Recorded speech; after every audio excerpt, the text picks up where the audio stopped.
Okay, so we're going to kick off with tonight, 7 o'clock. We'll get started on time. The iRevise webinar waits for no man or no woman to be late. In fact, we had lots of people tuning in early tonight. So you're all very welcome to the iRevise.com webinar, which this month looks at what sport teaches us about motivation and performance when it comes to education goals. My name is Joanne Murphy, and I'm delighted to host tonight's session. We have, as you can see, guest contributors whose lives and careers have been strongly determined by their sport and by what they have learned from training and competing. And our focus today is on what we can learn from sport, as well as examining sport as a foundation for a career, whether as an amateur or a professional sports person, or in the world of training or sports and leisure management. I'm delighted to welcome Tony O'Gregan, performance and wellbeing coach and former Galway hurler, Cian Cowley, MMA fighter and head coach at Warriors Gym in Dublin, Noreen O'Connell, sports scholarship coordinator at the University of Limerick, and Kevin Leahy, the GAA's player welfare manager. Now, to kick off, I'm going to ask each of our guests to introduce themselves briefly and say a little bit about their current role and what they feel is important for people to achieve their full potential. After that, we will look at some specifics around the discipline of sports, sporting careers and sports scholarships. We have some questions already submitted, and you can use the Zoom chat box now or the Q&A box to ask the panel anything you would like to know. Our session is also being recorded and will be available on a web link afterwards, so you can check back on the specific detail. So first off, I'm going to go straight over to our performance and wellbeing coach, Tony O'Gregan, to tell us about his work and specifically what it means, Tony, to unlock the next level in individuals and teams in terms of both wellbeing and performance. Thanks, Joanne, and hi everyone. My brief for this evening, I suppose, will give you a short insight into maybe dealing with pressure coming up to an exam scenario. So like in sport, we all want to achieve positive outcomes and positive dreams at different times in our career. And the Leaving Cert is no different. It's an important milestone in your life at this moment in time. So what can maybe help with the starting that process of achieving your goal in your Leaving Cert? It's about looking at your belief first. And if I believe I can and I will achieve my goal, it's a good starting point to drive the right emotions for yourself, where you feel confidence and you feel readiness, and your behaviour start to replicate that. So over the next couple of weeks and months, it's about talking about how excited you are about the Leaving Cert, how well prepared you are around the Leaving Cert, and how much you're looking forward to the opportunity to perform in the Leaving Cert. And that will help to drive, feelings of excitement, of joy, of readiness towards that Leaving Cert. On the other hand, if the story I'm telling myself and telling others is that the Leaving Cert will be horrible, I hate exams, I don't like study, that's going to drive anxiety, worry and concern, and maybe a helplessness around my behaviours going into the exam. So our mindset, has to orientate towards more helpful words, more positive words, and that will help my belief leading into it and my belief on the day. The second thing I want students to think around is, what would success feel like after the Leaving Cert? So imagine getting your results and opening that letter with the results that you want and sharing that with your friend, family members and peers. Just take a moment to think of that experience for yourself for a couple of minutes and start to see it in the mind as if it's happening right now. And can you imagine yourself walking into university or that new job next September for the first time, and what that can feel like after putting in that hard work? And can you imagine the excitement of that first day in college, or that first day starting the job, or maybe your first time leaving home and going to a new environment? And that's what maybe the Leaving Cert is providing the opportunity for people to experience in the next couple of months. So short term, we've maybe 13 or 14 weeks to get ready for it, but in the long term, it's going to, put you into another phase of your life that's exciting, and it's giving you a new opportunity to experience new things and meet new people. And the third, I suppose, emphasis I put on is to focus on what's in your control now over the next 13 to 14 weeks.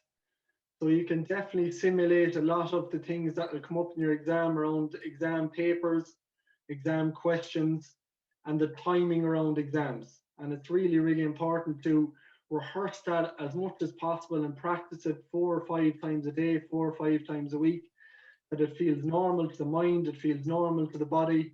And when the exam comes around, that this is something that I've rehearsed and I'm really familiar with. And it is absolutely normal to feel a bit of pressure on exam day.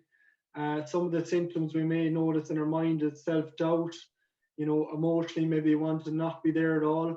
And physically we may feel a change in breath or a sensation of heat in our bodies. And athletes feel that every time they go into a pressure situation. It's normal, and it's helping me to perform, it's helping me to focus, and it's helping me to get ready to pursue my best in this situation. So looking at those symptoms and those physical sensations as helpful to performance will be another really important thing.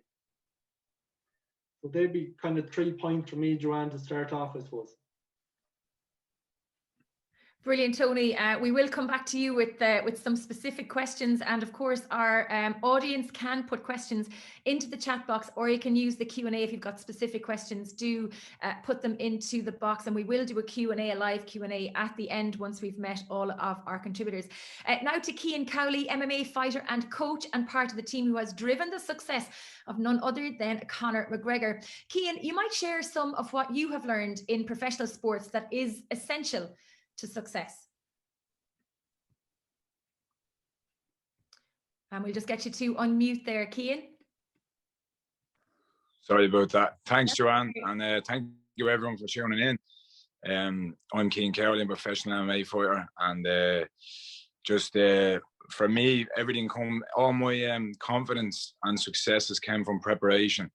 And it's similar with the Leaving Cert. You've all been working hard the last couple of years towards this, and now we're in the last run up now, and it's kind of like a fight camp for me, where a fight camp will be 12 weeks, 12, 13 weeks, where I'm zoning in and putting all the final touches to me training.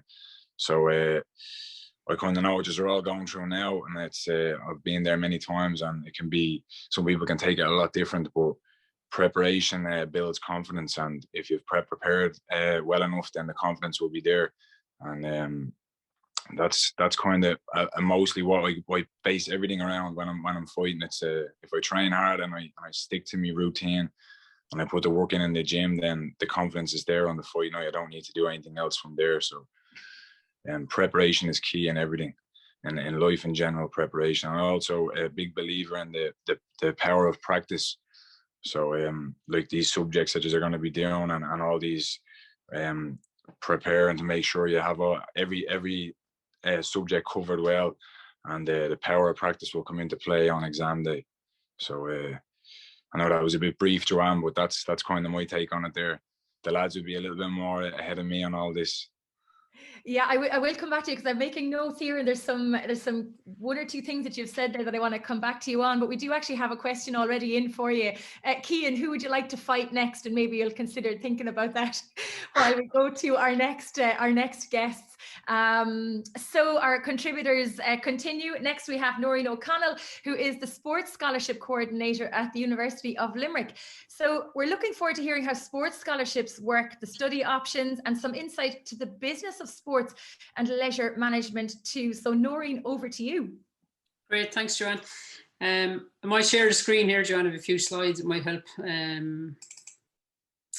people to see them. Just pop them up here. So basically the sports scholarships in UL, it's relatively new. It's only 5 years old, and I suppose from a Leaving Cert point of view, it's all about high performance, and doing your Leaving Cert is the same thing. We find that the athletes that come in are generally high achievers when they come in, and the same when they do their exams. They go hand in hand. I suppose the UL Sport mission would be to deliver the best program we can, and it's an inclusive program as well, in an environment internationally recognised as a centre of sport excellence. What the sports scholars get when they come in is it only, like I said, launched in 2016, so it's relatively new. The scholars that we have on the program at the moment, we have 90 this year, so there's 90 sports scholars in UL. The financial contribution of that over the past 5 years has been over 700,000, so we obviously value it quite a lot. That we're putting that kind of finance behind it, and it's growing every year. I suppose the big thing for the students coming in is the support that they get around it. Like, obviously, yes, there is a monetary value to the scholarships, and they differ. We have a gold, silver, and a bronze. But most students, when they finish their time in UL, will tell you it's not the monetary value, it's the support services that are around it. And that's the facilities, the coaching, the accommodation that comes with the scholarship. For some of them, if they're on silver or gold, registration fees are covered, physio is covered, sports psych is covered, physiological tests is covered. That's all covered as part of your sports scholarship award. A key one for us is getting the balance right, and I think it's prudent that that's what you're talking about tonight. We refer to our athletes as student athletes, and the student comes first. So they have to keep their academics up, they have to do well in their academics, and then the sport, while obviously we want them to do well in that as well, they have to do the academic part. And so much so that we're one of the colleges that don't reduce the points when they're coming in. So they have to get the CEO points coming into the course. There is no reduced points if you are a sports scholar. And we feel very strongly about this because two reasons, I guess. One is we see high performance athletes, like I said, as high performers in their education as well. But the other thing is we don't want them coming into a course and then be lost in the course. At the end of the day, sports will only last for so long in their career as well. So it's what they get out of it. It's their degree, it's their master's, it's their certificate, diplomas, whatever they're doing. That's what we want to get when they leave UL. So the student athlete process and the dual career policy is very important to us. Like I said, we've 90 scholars this year. We've 37 females, 53 males across 18 sports. So we don't specifically target sports, if you like. It depends on the applications that come in. So year on year, it's different. So some years, like you see there, we've volleyball this year. It's the first year we've had it. We've mountain biking for 2 years. That only came in 2 years ago. It depends on the applicants that come in. And I suppose the big thing, if you were to take away one thing, is when you are applying for a scholarship or anything in life, you have to sell yourself. Nobody knows you. So it's up to you to sell yourself on that application. So we tell students when they're doing these applications to put as much information as they can on that page, because we don't know anything about them, the majority of them, until we read that, and you get shortlisted based on that. So it's almost like a sporting CV. And if you are a high performer in sport, this is something that you should be thinking about now as to things that you should be telling people about your sport. And it's not only about the sport. You might have been a class lead in 6th year, you might have been a prefect, you might have been doing a leadership role, you might have been doing coaching of the first years. They're all key things because they show your leadership skills, your organizational skills, your time management skills. They all go hand in hand. So while yes, it's almost a given that you are excelling in your sport, the other things, you'd be amazed, will also stand for it as well, the likes of Goshka Awards and such.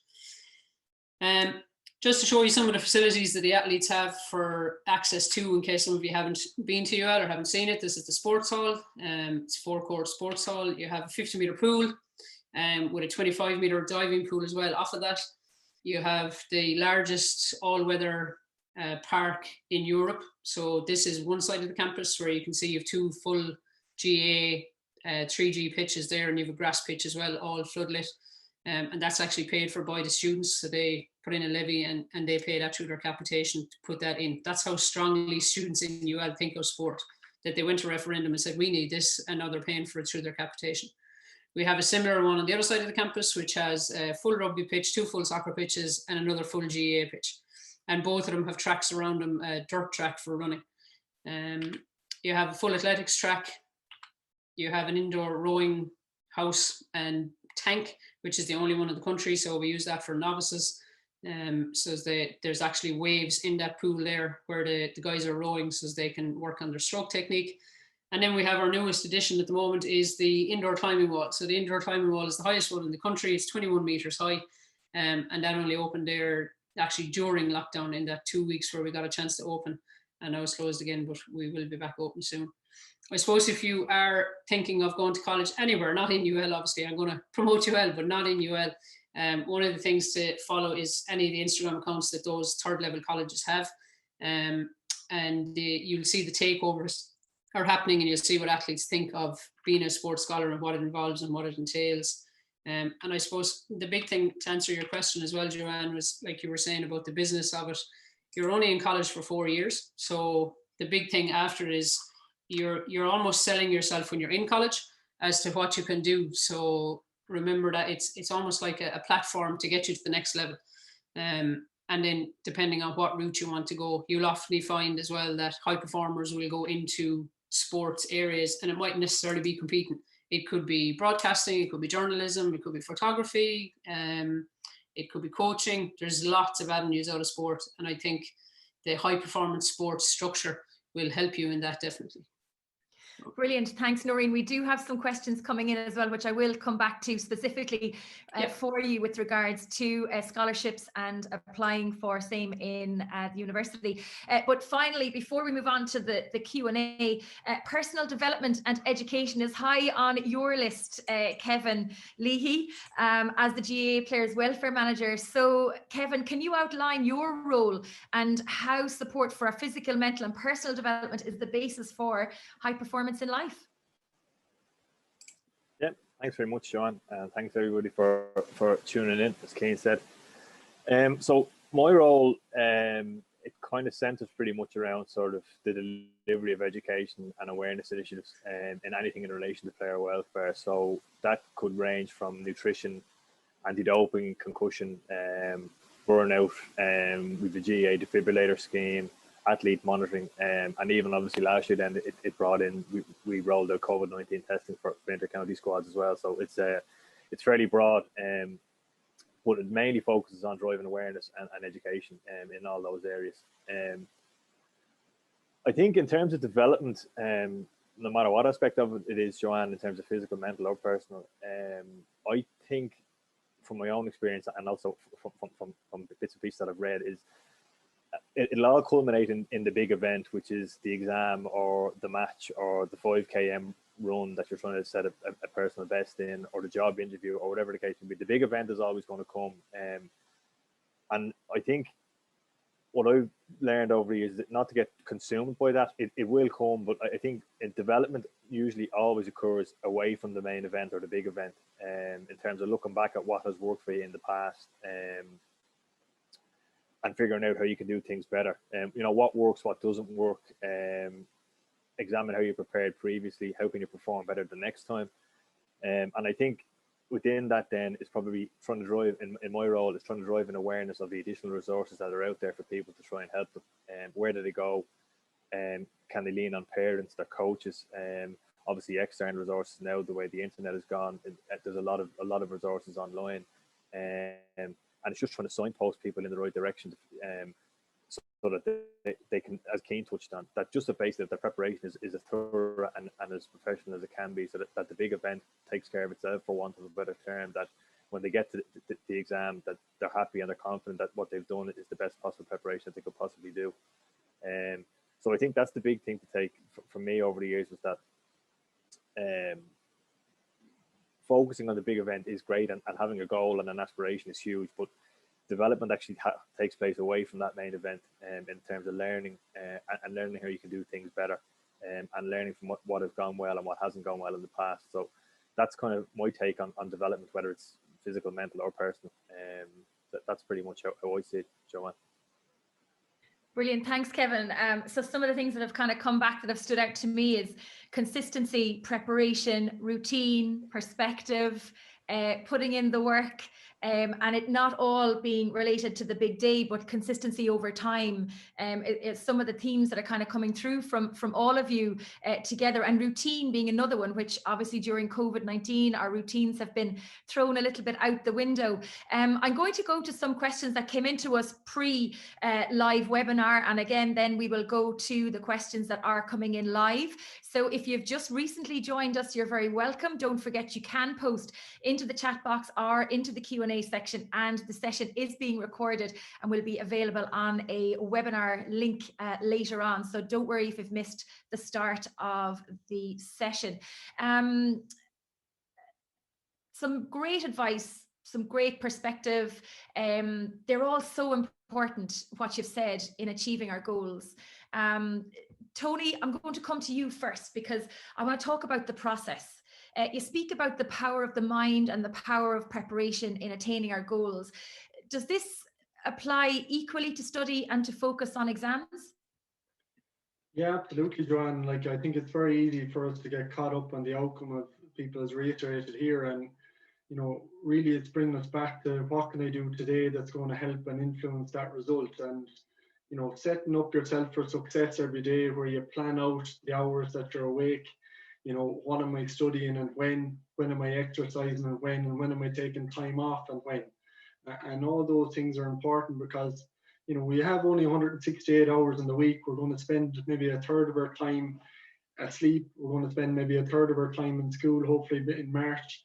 So you have maybe another 50 hours to play around with after that. And, you couldn't put all that time into study, but it's important to, plan out what's the power hours that you're going to put into, the key areas that you need to work on, and what's the things you're going to do in your recovery time.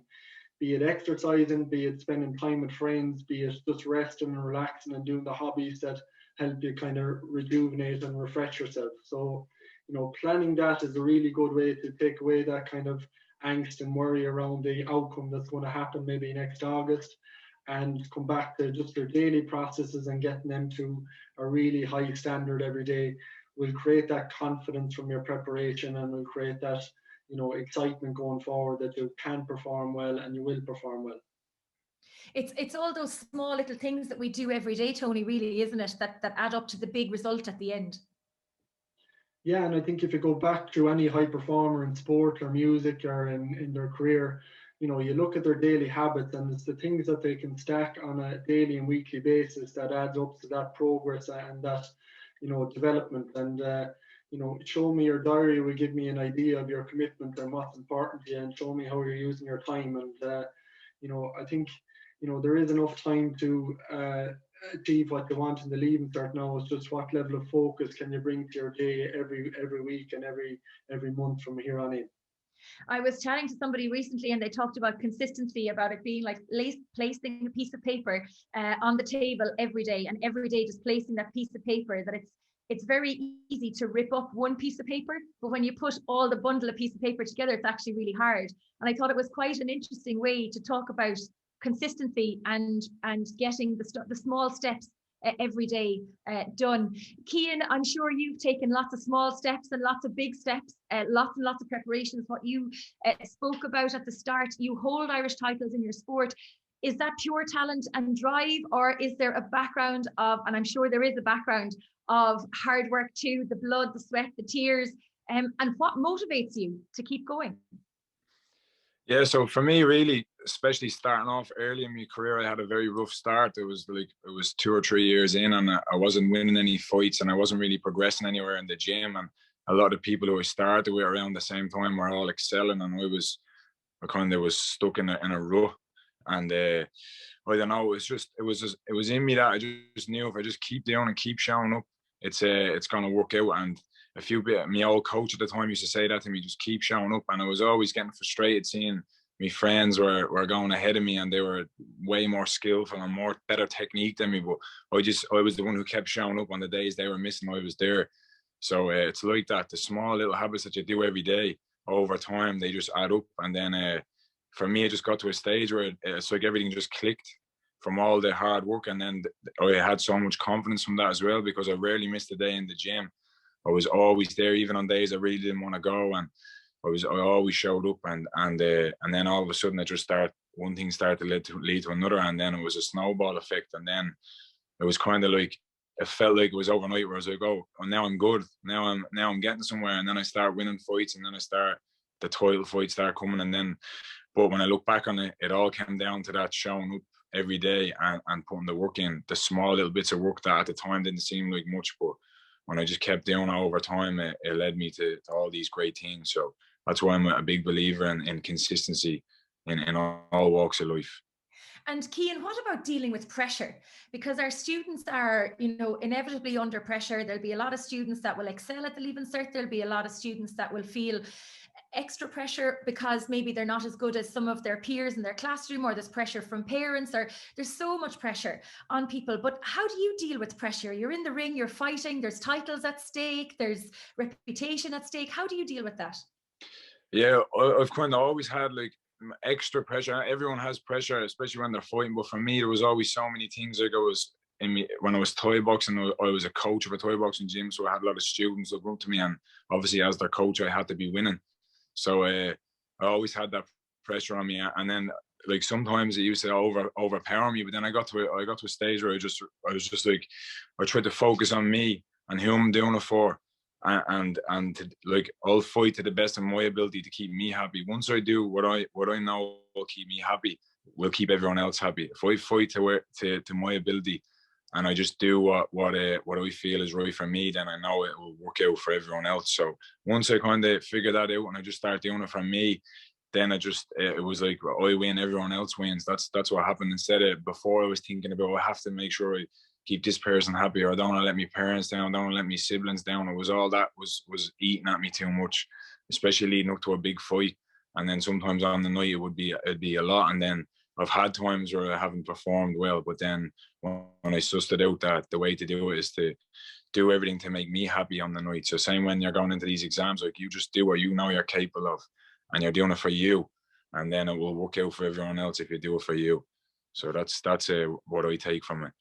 And it also interestingly comes back to what Tony was saying earlier about imagining yourself opening those Leaving Cert results, or those results for whatever test you're doing or whatever it is in life that you're doing, imagining yourself walking into the university or walking into the job. And that's a huge part of it as well. And I'll come back to that with you, Tony. But before I do, I want to jump across over to Noreen, because I want you to talk a little bit more about the third level education and how students must commit personally.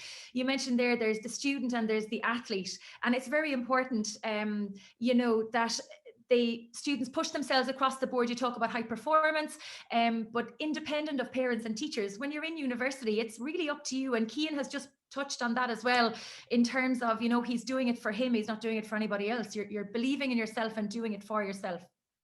Yeah, 100%. It's actually one of the questions we ask them in their interview. Are they ready for the whole big step away from home? Because inevitably at home, the majority, I won't say them all, but the majority have peers or parents or guardians calling them for school, and it's very structured. Like, you have to go to school, the teacher is there, you have to do your homework. It's not in college. You can decide you're not going to turn up if you don't want to turn up. But you have to, if you're driven to that, you should be. But yeah, it is, you have to be self-driven, I think. And there's definitely a learning curve involved in it for first years. There's a time management element around it.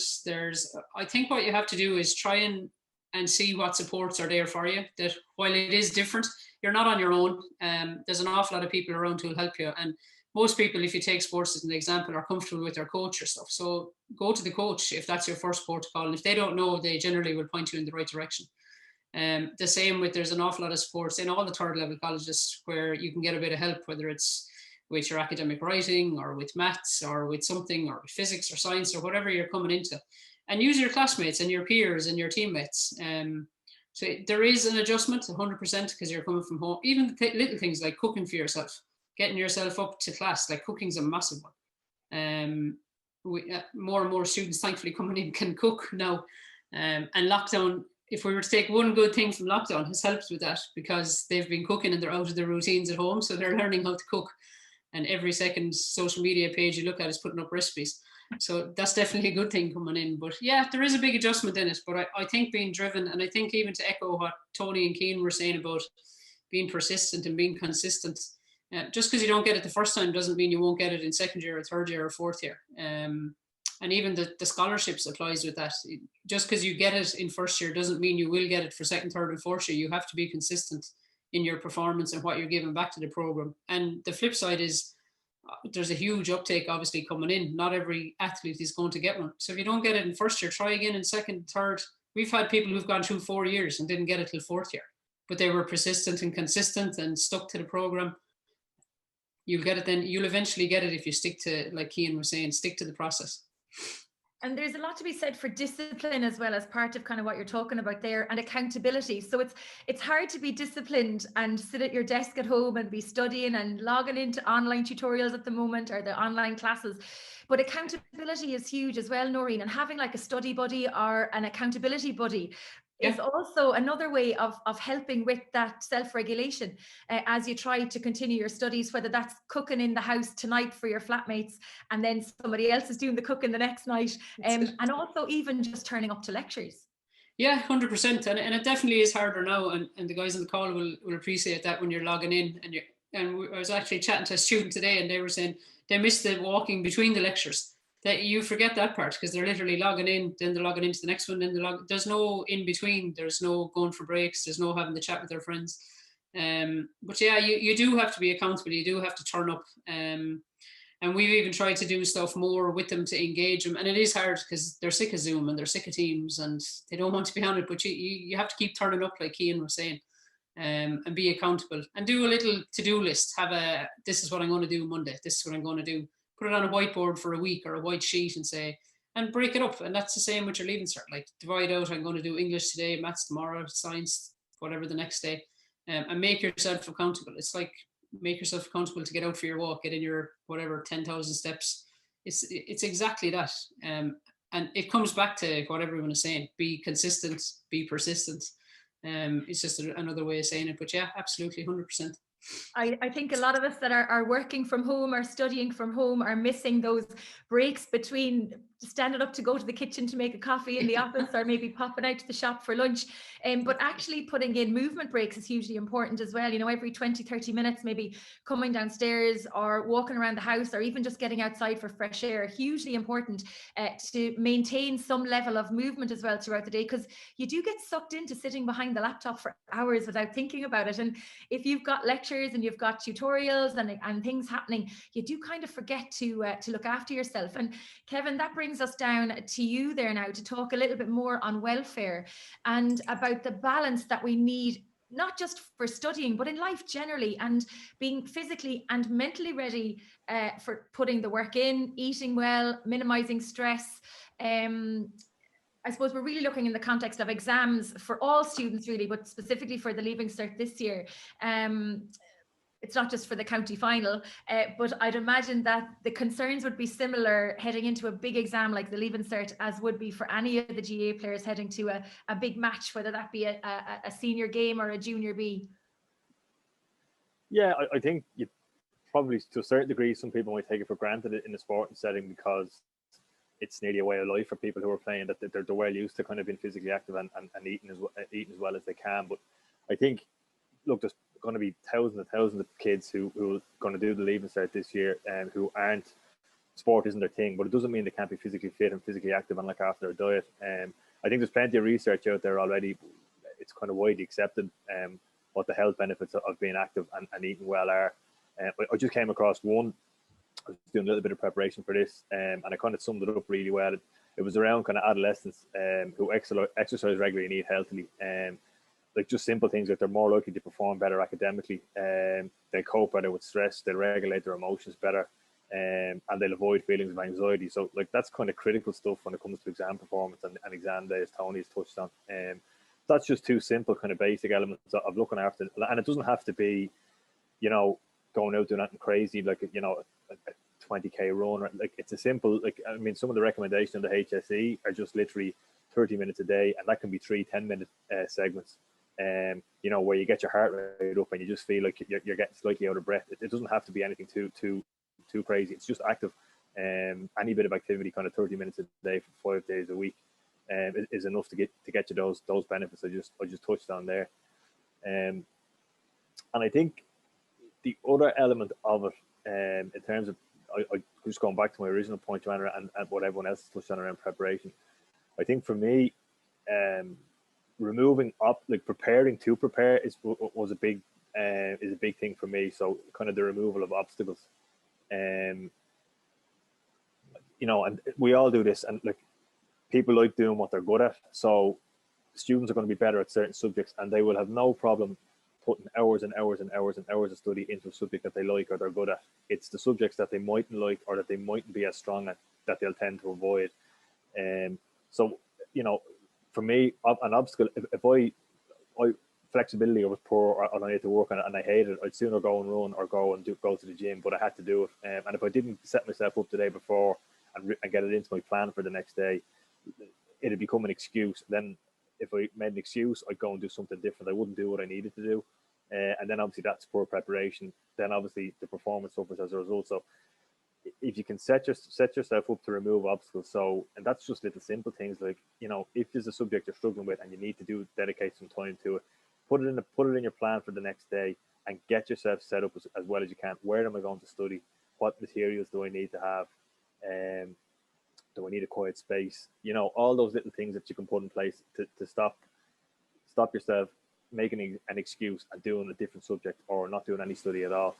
And that was a real big thing for me to learn as I went along. With take away the obstacles and you take away the excuses. If you take away the excuses, you'll do the preparation better. If you do the preparation better, you get a better performance. And also scheduling exercise, I found, was really important as well when things shifted to be at home more with work. Actually scheduling in that half an hour run or that hour on the bike or whatever it was. So it became part of your routine. But once it hit 11 o'clock, it was time to go for a run. Or once it hit 4 o'clock, it's time to put the tools down and get out for fresh air. And I found that was a big help as well. The other thing I want to talk to you, Kevin, about is sleep. Because if we're not sleeping well, sleep is like the basis, I think, for everything that can go wrong. And I'm sure Tony and Cian and Noreen will back me up on this as well. Because when we don't sleep properly, we make bad choices. We're too tired to exercise. We'll go for the rubbish in the press. We'll be lethargic and we just won't concentrate. I'm sure there's plenty of research on it, Kevin, but from your own background in terms of the importance of sleep, what can we do to ensure that those anxiety levels are kept low enough that we can go to bed at a reasonable hour, not Netflix binge, have some proper sleep hygiene and make sure that we're getting quality sleep when we do sleep? I think it's probably related to the point I just made, Joanne, in terms of if you know that the following day is set up and you have everything in place to give yourself the best chance to do your piece of exercise, that you know what you're going to be eating, you know what subjects you're going to be studying. I find if you go to bed and you're worrying about things the next day that you mightn't have set up, or I didn't do that, or well, I have to get that done. If you have the next day relatively organized and scheduled and laid out for yourself, you go to bed with less worries on your mind because you know, I know what I'm going to be doing tomorrow. I know when I'm going to be doing it. And I think if you go to bed and you're not really sure what the next day looks like for you, your mind will start to wander, it'll start to race, and then obviously you'll have a poor sleep. And like, it's not just the next day that'll suffer, like it's a knock-on effect then, because like you get run down, your immune system suffers, you might get sick. If you get sick, that's another knock-on effect. You'll miss more days of preparation or whatever the case may be. So for me, it was trying to make sure that I was content going to bed, that I had the next day as laid out as I could possibly have it for myself. Perfect. Some great advice there. I'm going to go to our audience questions now. So we do have lots of people tuning in tonight. Do feel free to pop your questions into the chat box and also into the Q&A box as well, if you wish. I'm going to go around the room very quickly with our questions. First one, I'm going to come to you, Tony. So if I just ask everybody to take their mics off mute, because we'll do this as like a rapid fire round maybe. Cian, I will come back to you on who you'd like to fight next, but Tony, I'm going to come to you first, because the question that we have here is, what tips would you give to a first year who does not believe in themselves and has a fear of failing and as a result doesn't try? Yeah, I think first thing I'd like to reiterate to them is that no one is born talented and no one is born with great ability. We all have to work at that, and it takes time and a bit of progress around that. And there's a great study, I think, by Carol Dweck on growth and fixed mindset, and things like believing that talent and ability are fixed is a thing that we're demonstrating. It's important to reiterate that, all sports stars, all students have setbacks at different times. We are going to fail in sport, we're going to fail in exams, and it's a natural thing to happen. And it's try to see that failure as a learning moment and something to reflect on and say, if that experience happens again, what would I do differently? And also in that experience, there are things I've done quite well. So it's trying to reframe it as well and trying to find that context. And I think it's also important that, there must be some element in that student's mind that he is good at some aspect of school, and it's trying to reinforce him what to see around that and what he is doing well. And then it's trying to encourage them then around the other subjects and realizing that if he does put in a bit of work, he will see progress in that as well. So maybe some tips and tools around that, Joanne. Brilliant. Cian, do you want to jump in there with that as well? In terms of failure, this particular student has a fear of failing and as a result doesn't try. No, fear of failing, it comes up a lot, and especially after having a couple of losses in a row, and then you're going into each fight, and it's that constant fear is there. But for me, it was just going for it because I had already failed and I had nothing else to lose. But the fear of failing, it shouldn't come into it. You have to go for it, and then if you fail, you fail. If you win, you win. Do you know what I mean? You just have to take that plunge and go for it. I wouldn't be thinking too much about the fail. That's in the wrong mindset. You need to think about what it'll be like when you win. What it'll be like when you achieve that goal. Think about the good things that are going to come when you have them feelings. You know what I mean? So think of that side rather than thinking about, oh, what if we fail? What if we fail? If you fail, you fail. You'll get up and go again. There's no problem with failing. So. Sometimes it's about perspective as well, Tony, isn't it? Because in every negative, sometimes there will be a positive. You know, we look at the COVID-19 and the global pandemic, and yes, it's been absolutely horrendous, but there have been some silver linings on it. So even when the world and the environment around you is falling down around you, there are opportunities for positive outcomes. Yeah, and I think we have to recognise that we're very fortunate here in Ireland to have access to education and access to the resources we have around technology. There's some kids in the world, and there's some, you know, countries in the world that don't have access to running water, don't have access to education. So, you know, really looking at that, we're privileged to have the opportunity to, you know, increase our knowledge base and increase our learning through education. And you know, education has been such a difference to so many people's lives in Ireland and around the world that, you know, if you can see what it will develop for you around friendships and opportunities around job and career and opportunities around where you live and where you travel to, you know, it is a really special thing, education. I think to reframe it and use it as a real positive rather than something that is horrible and not helpful. I'm going to come across to you, Noreen. The question is regarding the UL sports scholarships. Will they accommodate minority sports, for example, ice hockey? Yeah, so we look at all the sports. The only criteria is it has to be recognised by the Irish Sports Council. You have to be a full-time student in UL and you have to get the points for your course. Yeah, so we don't look at them as necessarily minority sports. So yeah, to answer your question there, yeah. Brilliant. Kevin, I'm going to come to you here with this question, which is how do you balance sport and education and get the balance right to be able to do both? I'm not sure if it's Tony touched on it or if it was Noreen, but just time management. It's probably a big one you move into college, and if you're on a sports scholarship and you're academically under pressure as well to do well in your course, time management is probably the biggest one. So it probably links back in just to planning again. You know, you have to make sure that your week at that stage, day to day, isn't enough. You probably need to be looking at weekly cycles as to what a week looks like for you, and slotting your training and your academic stuff in around that. That's probably the most important thing about it, because if you kind of wander day to day, it's very easy to kind of go off script, and all of a sudden you've kind of a week or 2 weeks of bad academic work and bad training possibly behind you. So I'd say it's your scheduling and planning, time management. I'm going to come to you, Noreen, as well on an additional piece on that, because we talked about the high performance student, the high performance athlete. How do you get the balance right when you're on a sports scholarship and everything hangs in the balance across both your academics and your sports performance? Yeah, I suppose we're going to be repeating ourselves. It comes back to that time management again. We do modules on time management with the sports scholarship, so we do seminars with them. So one of the first ones they do is on time management, and it could be something as simple as keeping a diary, and they realize, oh, I have a lot of downtime here that I didn't realize I had, or I'm trying to fit 3 hours work into an hour and a half, and that's not going to work. And inevitably they'll all fit the sport in. It's the academic stuff that'll take the hit. And it's about managing your day. So it's might be getting up that bit earlier, or like the swimmers are in the pool at 5.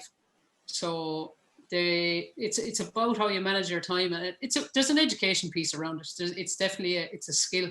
It's one of the biggest questions we get asked is how am I going to balance both?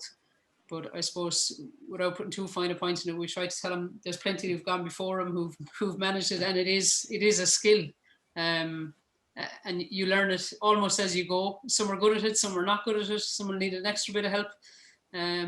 But definitely the writing down and having your list or your week, and then having your little goals at the end, that did I achieve these things at the end of the week, and I can tick it off. There's a huge confidence taker from that then, as Cian was saying, that I successfully did 4 of my 5 walks, or I successfully hopefully met all my college classes.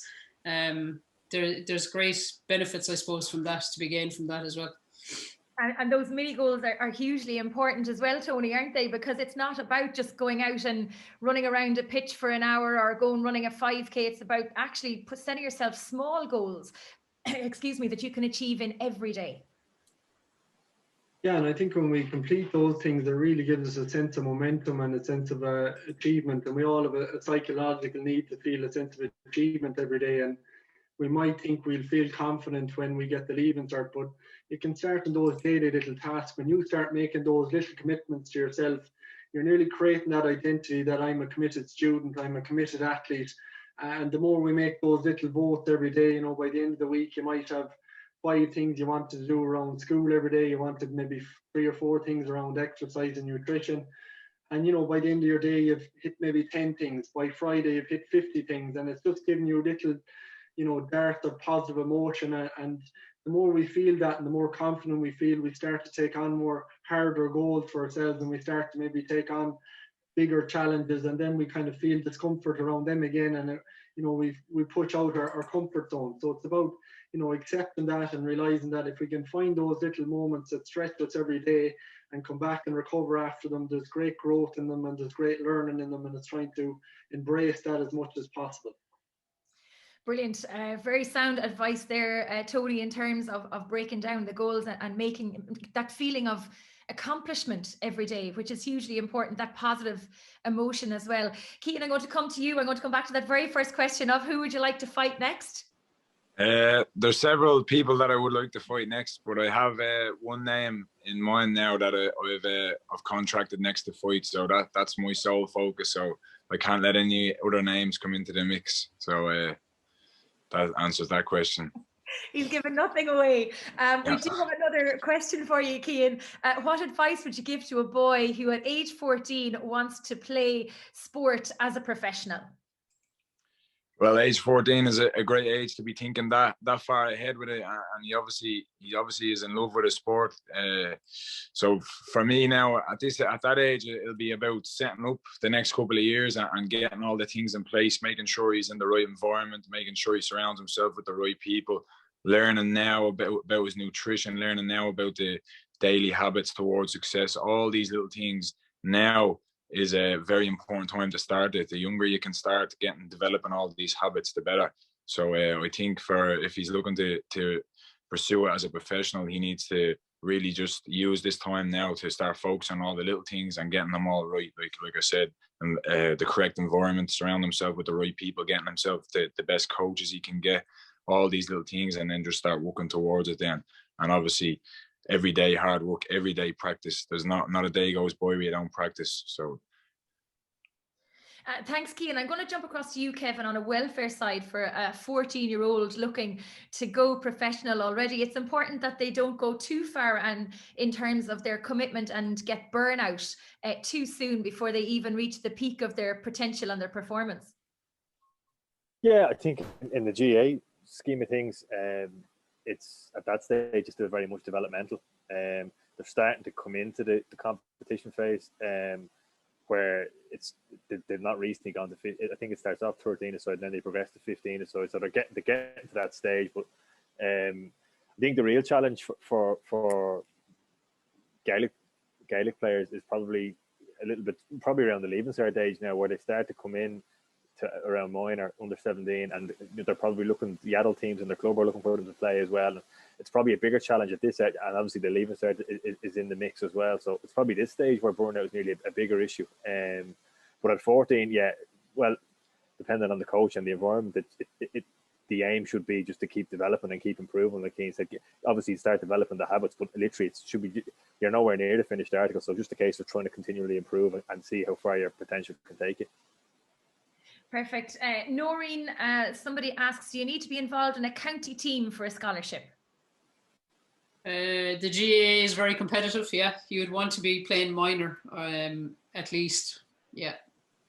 Doesn't mean they can't apply, but to put it into context, like there was, over all the sports last year, there were 700 applications and we've 90 scholars. So that kind of puts it in, yeah, they'd want to be playing at a high level, yeah, definitely. Somebody has just asked there, will there be scouts watching school sport matches? Yeah, some of the coaches are not necessarily scouts, but the coaches would go around to see the school's games to see who the up and coming kids are. We don't, offer them anything, I suppose, based on school games. because we're more based on the whole student athlete thing. So they have to get into UL. So there's no point offering someone potentially a scholarship if they have no interest in doing what they're doing in UL, and you don't want them picking a course because they got a scholarship. The course should come first. The scholarship is secondary to that. Okay, thank you, Noreen. Now we have a very appropriate question coming in here, asking how to not be nervous about returning to school and a new routine on Monday. So Tony, I'm going to come to you first with an answer for that, maybe.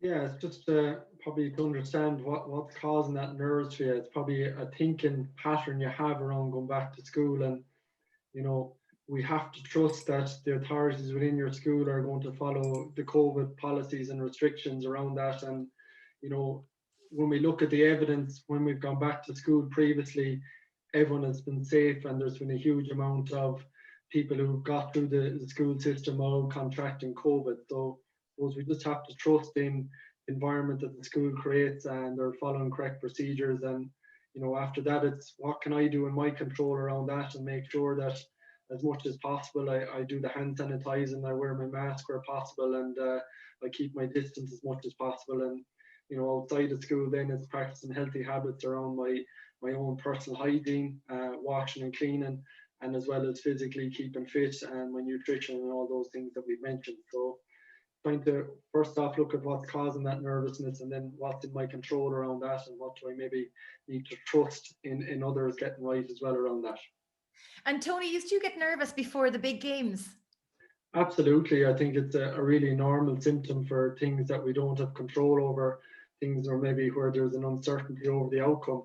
And what I always say to athletes is, you know, what is the difference between nerve and excitement? We probably get a lot of the same physical sensations. So it's trying to recognize and say, this will help me to focus. This will help me to process decisions quicker.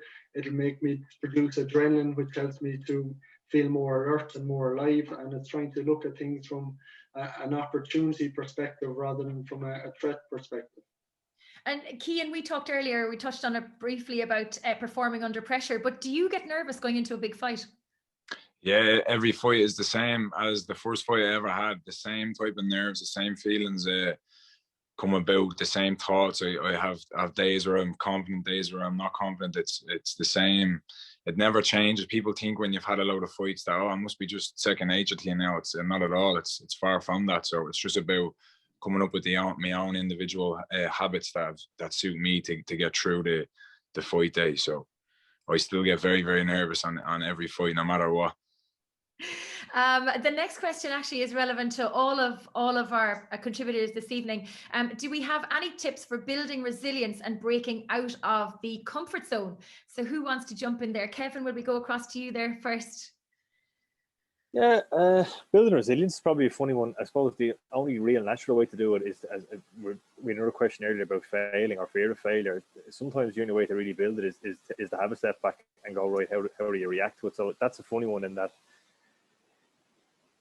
if you never challenge yourself, or you never have a setback, or you never lose a match, or you never lose a fight, or you never lose, you know, it's probably something you have to go through, and it's about how you react to it more than anything. And what was the second part of that, John? Breaking out of the comfort zone and building resilience. They probably go hand in hand. I suppose the only way if you get out of your comfort zone, you'll challenge yourself, and then you might get a setback, but if you learn from it, I suppose that's the whole point of the process is trying to develop and improve yourself. And they probably go hand in hand in one sense. Noreen, will you jump in on that question as well for me? So any tips for building resilience and breaking out of your comfort zone? Yeah, I suppose to be honest, it's a lot of what Kevin said. Maybe when you get out of your comfort zone, you realize that it's not as bad as you thought. So if you give it a shot in the first place, you never know, it might be actually okay. And it's the next step, or the step beyond that might be actually coming out of your comfort zone. But you're never going to know unless you try it. So it's like that old saying, if you're not in, you can't win. So give it a go. Sure, what's the worst that can happen? Is that it doesn't work and you learn from it. So then you know. So I'd be of the opinion, give it a shot. That's it. That's very true. Now, this question, I think this could be related to any of us. The question is, how would a 16-year-old avoid procrastination? But I know there's probably a little bit of procrastination going on in every household, in every town and county in the country. So how do you help to avoid procrastination? The sitting around not wanting to do anything, or maybe saying, oh, I'll do it later, or I'll get it done later. Tony, what can we do to avoid the procrastination? Yeah, sometimes we think we need to look for motivation to do things, and it might be even just starting with a simple 1 or 2 minutes to get ourselves going. Like every time we would start a training session, you don't feel inspired every time you do it, but when you get your heart rate up and your blood flow going, you get more into it, you get a higher level of focus. And it's the same with study. It's maybe just making yourself a little commitment to read 5 sentences in the next 5 minutes, you know, to write down 5 notes in the next 5 minutes, and just give yourself a small little target and a little task to achieve. And from that, you know, you might lose 10 minutes by doing that, you might lose 15 minutes by doing that. So give yourself a small little target to start off, if that's from an exercise point of view, if it's from a study point of view, and break it down into small little chunks. I think everyone can do 5 minutes of something, so it's trying to set yourself a small target like that and just get started. And when you get into something, then the procrastination will hopefully dissolve more for you. Brilliant. I want to ask a question as well. Somebody here is asking, should you focus a lot on nutrition at 15 years of age? So do any of our panelists want to take that question? Maybe Kevin, do you want to jump in there? Yeah. Yeah, well, it's, I suppose at that age, it's generally the parents that are going to be responsible for what's, you know, the majority of the food that you're taking in. So, I mean, by and large, I mean, it's important. Nutrition is important no matter what age you're. Like from the age of, like once you start eating solid foods, whatever, like a year, 2 years of age. I mean, at that stage, you want to be eating the best possible food all the way along. So there's never a bad time to start eating well if you haven't done so before. And like that, there's no harm whatsoever in continuing to eat well if you've already had good habits. But no, it wouldn't matter if you're 15 or 95. Good nutrition will stand to you no matter what age. And key in nutrition must be hugely important for you in terms of fighting, performance, everything around, must be based around your nutrition really in terms of what you're trying to achieve every day. Yeah, nutrition is a major part, especially now in the last couple of years of since our sport has progressed. We've brought in nutritionists now. I'm very lucky to have a full-time nutritionist that looks after all my stuff, and since working with him, it's really opened my eyes, and it's helped me with my students in my gym now to teach them about the nutrition. Like I think I actually lost a couple of years of not lost it, but like there's a couple of years in my career there I wasn't eating right, and I was training hard and fighting well, but I still wasn't getting to my full potential because my nutrition was all over the place. So once I kind of started sussing out the nutrition and really sticking to it, I seen a major jump in my performance, and me all around mindset was just excelling. Like nutrition is everything, and I preach that to all my students now. Is nutrition is a very, very big part, and it's not that hard. The information is all out there now. There's so much information now on social media and everywhere else. So it's not like it's oh, what do I be eating? There's recipes everywhere, all over the place. So it's about finding the right foods that you like, and then fitting them all in, and being consistent with your food as well is a big thing. And also fueling your performance as well, because if we eat the wrong types of foods, we can't perform at our best level. So actually taking junk food out and kind of saying, well, I'm a diesel engine, so if I put petrol into a diesel engine, and petrol being the junk food, I'm not going to go very far. So if we change our mindset around the food that we're eating, it can make it more of a performance thing, and it's helping me rather than, you know, filling our bodies full of junk food or food that's just not going to help us at all. Yeah, big time. Yeah, I even feel it myself. Like when I eat well and I train and I feel so well, it just gives me a burst of energy. I'm like, right, I'm staying on this then. And then I know what it's like if I fall off the track and I eat a bit of junk food, I see it in the next session. Then I see it, so I don't steer off the track anymore now. Once I've sussed it, so I'd advise everyone, especially now coming up to exams and all, get the food right, and you'd be amazed how much it'll change your mental focus, and it helps with your sleep and everything. So brilliant. Noreen, a quick question for you. If a student gets a scholarship in UL for basketball, would he or she be able to go abroad and play basketball and study at a different college? Yeah, once it's part of the program that they're studying. So to go on Erasmus or study abroad, yes, absolutely. There's no issue with that. Brilliant. We are coming towards the hour time, or the hour of the session, closing it up very shortly. The hour flew. I have a couple more questions here. Firstly, Tony, at age 16, this particular individual wants to make the county teams. What would be the best plan to go at to maximise your full potential? Yeah, I think, Joaquin probably reiterated there, it's really important to get a good circle of support around you. So training with your peers, getting a good coach, to help you around your skill and your development, getting a good S&C program, getting a good nutritional plan, working on your mindset. I think all those factors are important to start getting good habits around them.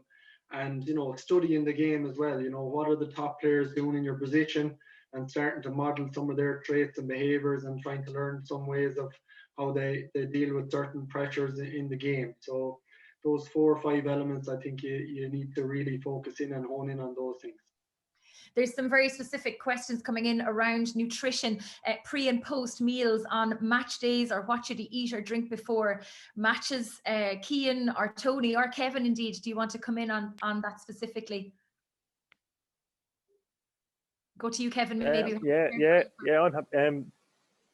Again, like it's all out there pretty much at this stage. Well, I know it tweaks year to year, but generally speaking, the rule of thumb is that you'd have a relatively high carbohydrate meal 2 to 3 hours before the match, and then after the game, it's generally about hydration and protein. They're the 2 kind of key things to get in. Like, you'll probably lose sweat, you lose a couple of kilograms playing a 60 or 70 minute game.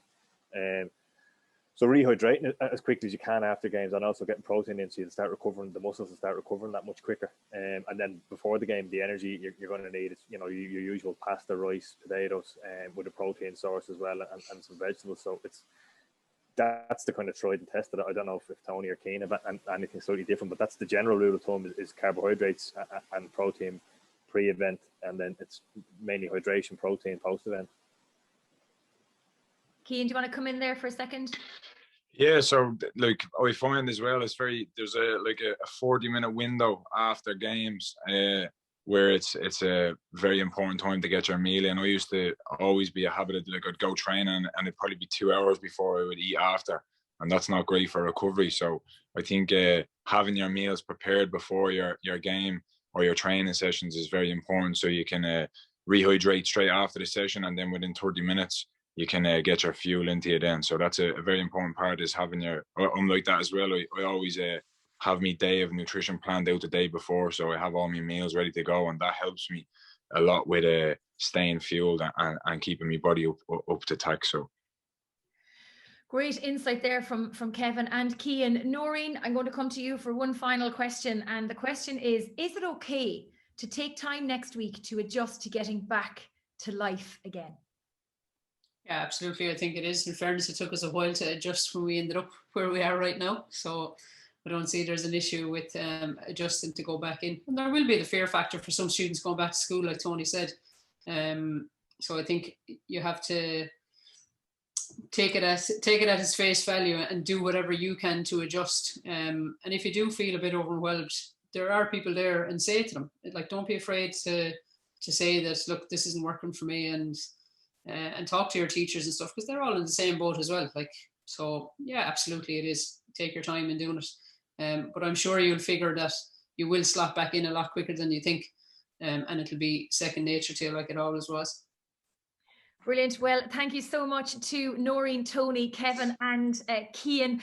I'm afraid that's all we can fit into this iRevise.com discussion for now. Thank you very much to all of our panelists and to iRevise.com who organised tonight's session. A reminder that the most helpful study and exam resources, as well as information on CAO and college options, are all on revise.com. We'll see you again next month. Feel free to share the link to tonight's sessions with other students, and best of luck with the return to school and all your activities, sporting and otherwise, over the next couple of weeks. See you soon. Slán.